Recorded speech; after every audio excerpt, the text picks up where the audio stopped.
We have become the group that I never thought we would be. The group that breaks up. And what really caused Dru Hill to break up? Fans were shocked when the popular group split up. Was it personal issues between the members? Did money or fame play a role?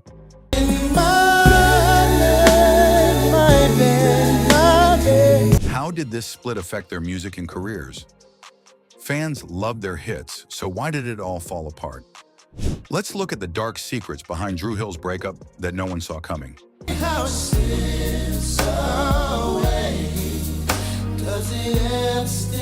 Dru Hill is a name many people recognize in R&B music, and their journey to stardom was one full of hard work, talent, and challenges. Their story begins back in Baltimore, where they formed their group and decided to represent their hometown with their name, Dru Hill, inspired by Druid Hill Park in Baltimore. I was like, Dru Hill Park, but nobody calls it Dru Hill Park. Dru Hill Park, we call it Dru Hill Park. Oh, that's the name of the group. Ding. All right, wait a minute, so you guys came up with the name after you got the deal? Yeah, I came up with the name after. Let's go back to 1992, a year when Bill Clinton was becoming the 42nd president of the United States. Criss Cross made everyone wear their clothes backward, and Michael Jackson's music video for Remember the Time left people in awe. Around this time, a young man named Tamir Ruffin was beginning his journey in the world of R&B music. His musical talent ran deep. Tamir's uncle worked with legends like Smokey Robinson. I don't care what they do.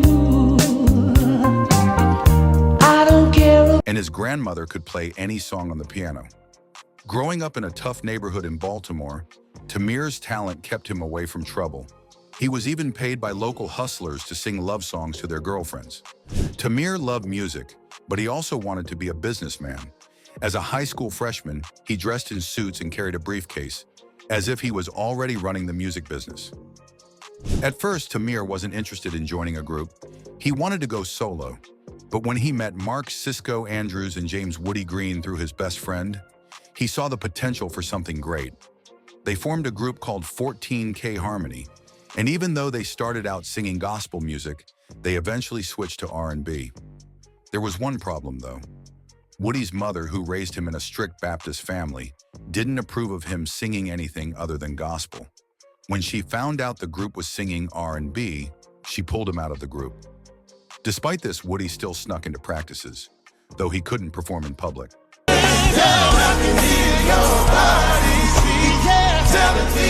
Their talent was clear from the start. They went to Los Angeles to audition for Interscope, where they listened to Tupac's unreleased song, How Do You Want It? They were so in tune with the music that they could sing it back perfectly, showing just how sharp their ears had become. Sisqo later said, "We decided we were either going to get signed or go to school." They had been working on their music since 9th grade, and now after 4 years, their hard work was about to pay off. Dru Hill's early days also included performing at a local fudge shop where they harmonized while serving customers. They practiced in a fun way, singing popular songs with the word fudge added in. Although no one discovered them at the fudge shop, it helped them get better at entertaining audiences. The breakthrough came when University Music Group set up an audition with Chaim Hicks, the president of Island Black Music, a branch of Island Records. The group drove to New York, not knowing that this would be the start of their next big chapter. When they sang at the studio, Hicks was so impressed that he stopped them halfway through and said, "You guys got to sign this paper." Just like that, they were signed. In August 1996, they released their debut single, Tell Me, which quickly became a hit. It peaked at number 5 on the R&B charts and number 18 on the pop charts. The song's success marked Dru Hill's official entry into the music scene.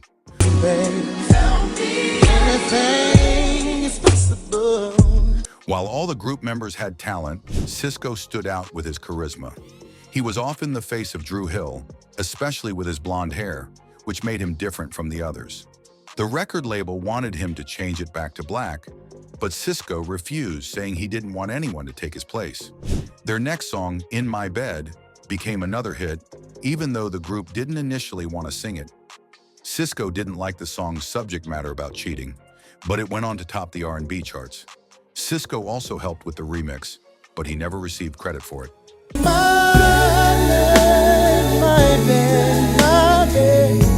By November 1996, Dru Hill released their debut album, which reached number 23 on the Billboard 200 and went platinum by June 1997. The group had also started to create their unique brand.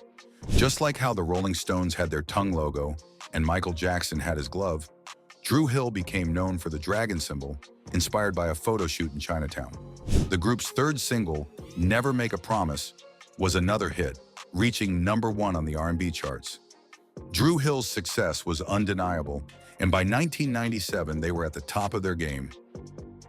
We have become the group that I never thought we would be. The group that breaks up. And here. However, despite their success, the group wasn't making as much money as they had hoped. Most of their earnings went back into the group, and they were only receiving a small percentage from their album sales. In fact, they were paying half of what they earned to their management, stylists, and other team members. Tensions about money led to a confrontation at a platinum record party, which ended in a lawsuit and left some people feeling disrespected. Dru Hill asked the company to let them go from their contract and pay $55 million in damages. The lawsuit was settled for an unknown amount, but it allowed each group member to make their own solo album. Dru Hill's journey to fame wasn't easy, even after they added jazz to the group. With Kevin Peck as their manager, they managed to get a meeting with Island Black Records. This meeting helped them release their first single, Tell Me. Soon after, Dru Hill had 2 big hits with In My Bed and Never Make a Promise. Both songs became number 1 on the charts. You told me what you wanted, I gave you what you need, I told you. The music videos for these songs were very unique for that time. They showed gay couples and families with abuse problems. Fans wrote letters saying how much these videos made them feel more confident and understood. They rose to fame again with their third number 1 hit, How Deep Is Your Love. Fans thought everything was back on track. However, things took another unexpected turn when they were shooting a music video with Will Smith. Woody suddenly left the group, leaving everyone shocked.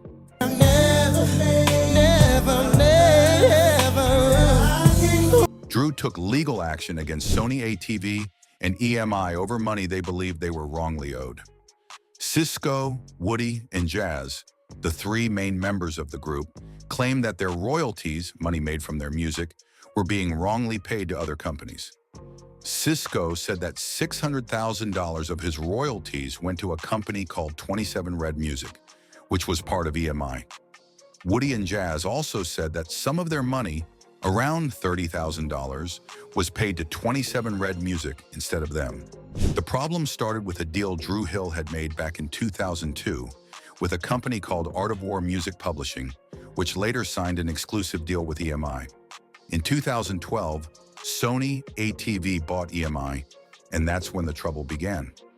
The members of Dru Hill said that they were owed this money because of their music deal with EMI and Sony ATV. They filed a lawsuit accusing the companies of stealing their royalties. But in February 2024, a judge in New York decided not in their favor. Judge Allison Nathan ruled that Dru Hill didn't have a strong enough case. The judge said that the group didn't prove there was a legal contract that guaranteed they should get the royalties. The judge also said that the group couldn't force Sony ATV to stop managing their music rights since they were not part of the original agreement with EMI, nor could they claim to be a part of it in any other way. This ruling made it clear that Dru Hill didn't have the legal right to demand the changes they were asking for in the lawsuit. While the case against Sony ATV and EMI has ended for now, there is still an unresolved lawsuit against 27 Red Music. Dru Hill is still suing this company for breaching their contract and not paying them the money they believe they are owed. For fans of Dru Hill, this is disappointing news. The group fought hard for what they thought was rightfully theirs, but the legal system didn't see it their way. Hopefully, their fight for fair payment continues, and they'll eventually get the royalties they deserve.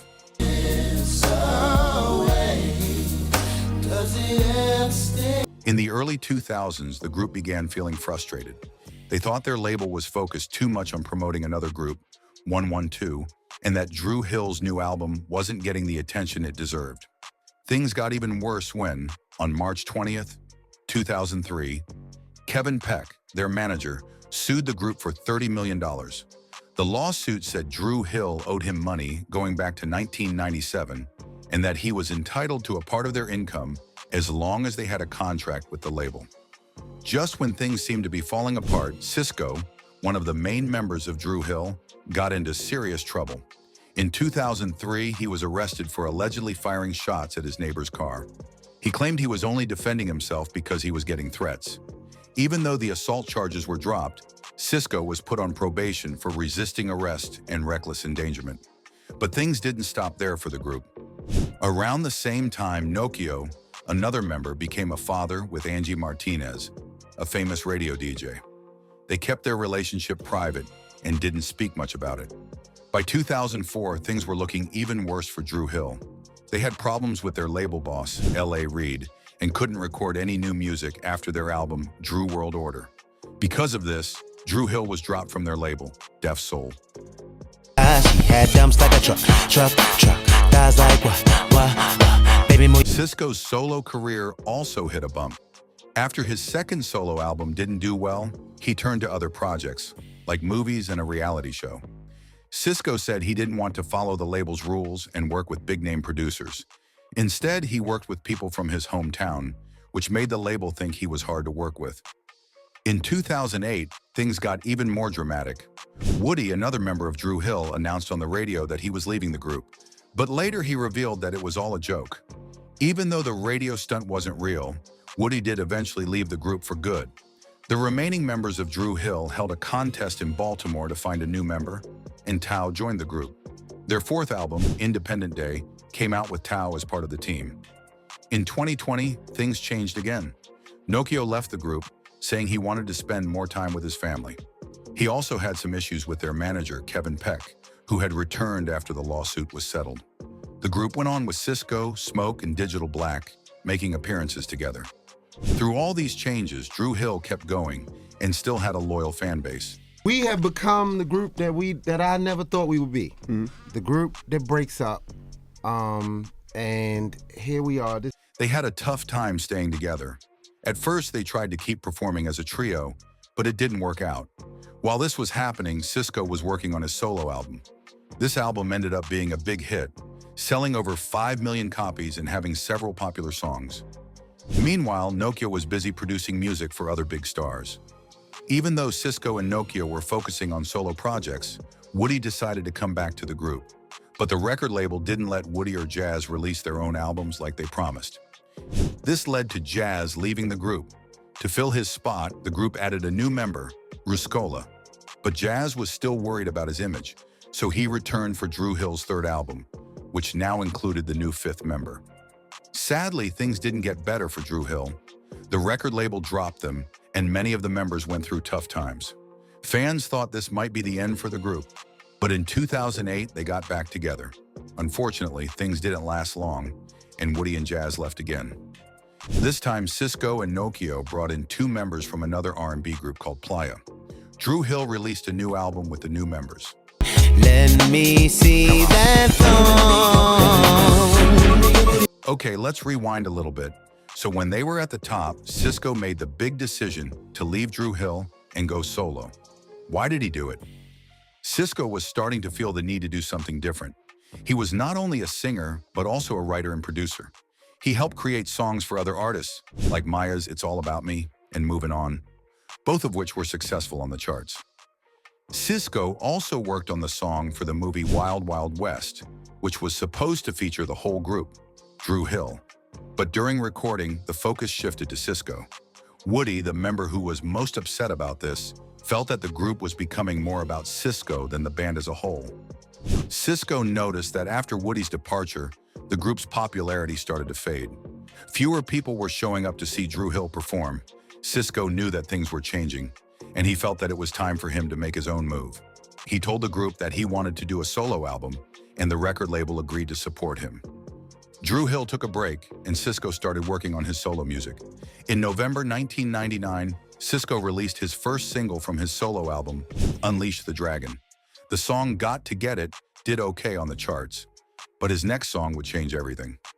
In February 2000, Sisqo released Thong Song, a catchy tune that became a huge hit. The song earned him 4 Grammy nominations and peaked at #1 on the Billboard Rhythmic Top 40 chart. He wasn't just a part of Dru Hill anymore. He was now a solo star. Sisqo followed up with 2 more hit singles, Incomplete and Unleash the Dragon, both of which topped the charts. Y'all really gon' make. I know you don't really wanna. Even though Sisqo became a big solo artist, he reunited with Dru Hill in 2002. The group made new music together and went on tour, performing for fans around the world. Sisqo's decision to leave Dru Hill wasn't easy, but it paid off. He found success as a solo artist while still keeping a strong connection with the group. Back in January 2008, Sisqo ditched his usual flashy R&B style to try something completely unexpected. Country music. Yep, he joined the reality show Gone Country, where celebs from all kinds of backgrounds competed to drop a country single. Fans were shocked but intrigued to see him trading his blinged-out looks for cowboy boots and embracing a whole new sound. Fast forward to 2010, and Sisqo hopped across the pond to join Celebrity Big Brother 7 in the UK. Living in a house with a bunch of other famous faces under 24/7 surveillance, Sisqo brought his signature energy to the mix. But after 20 days, the audience decided it was time for him to go. He ended up placing 8th, but not without leaving his mark on the show.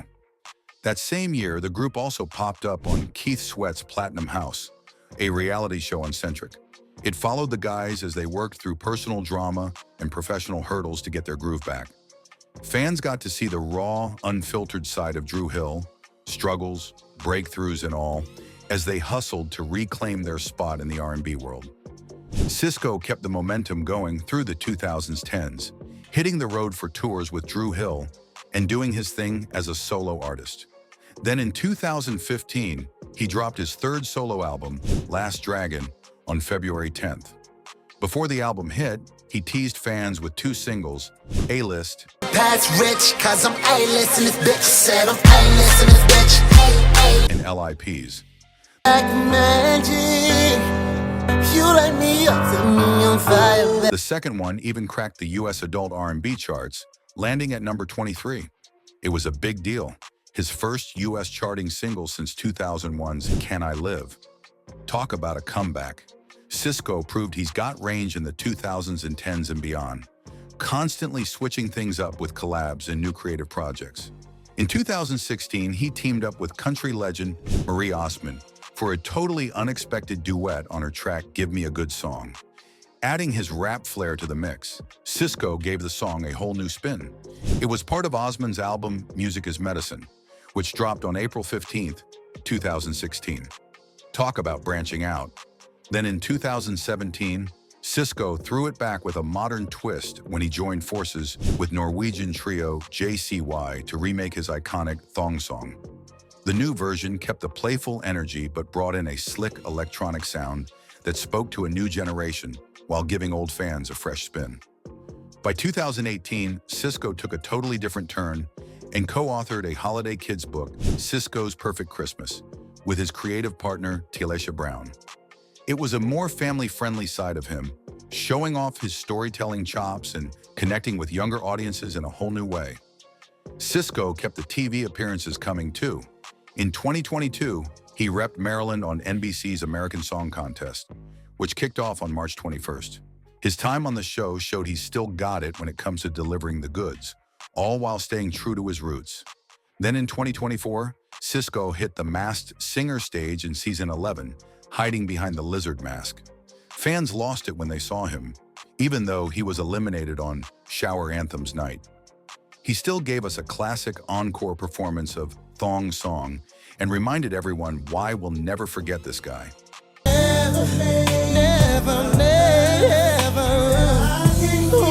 The album did okay, but it wasn't a huge hit. That same year, Dru Hill appeared on a show called Keith Sweat's Platinum House on Centric. The show showed the group working on their new album and talked about their struggles in the years since they first became famous. Over the years, the group went through a lot of personal challenges. Nokia talked about how they were using drugs and partying too much. He even admitted that he took ecstasy at one point. Jazz, another member, had his own struggles with addiction and even went to rehab. Around the same time, Sisqo, one of the lead singers, faced legal trouble. A woman from Switzerland claimed she had a child with him after they had a relationship when she was just 14 years old. Sisqo denied it, but the court ordered him to pay child support. In 2014, there was also a strange fight between Sisqo and a member of Jagged Edge, Kyle. The fight happened backstage at a concert, and no one really knows if it was real or just another hoax for attention. Sisqo tried his solo career too. In 2015, he released an album, but it didn't do well on the charts. Later, Jazz and Tao left Dru Hill to focus on their own projects. Jazz also needed to take care of his health, as his weight made it hard for him to perform. With just Sisqo and Nokio left, they worked with other artists to keep the group going. In 2020, they released a new song called What You Need. But soon after that, Nokio left the group for a while, saying he wanted to spend more time with his family and had issues with their manager. Despite all these changes, Dru Hill still kept performing, with members coming and going. Even though the group has gone through many changes in the years, Dru Hill still tours and performs. They have kept their R&B sound alive, and fans continue to love their music. The group's core members, Sisqo, Jazz, Nokio, and Woody, created some of the best R&B music of the 90s, and their sound is still remembered today.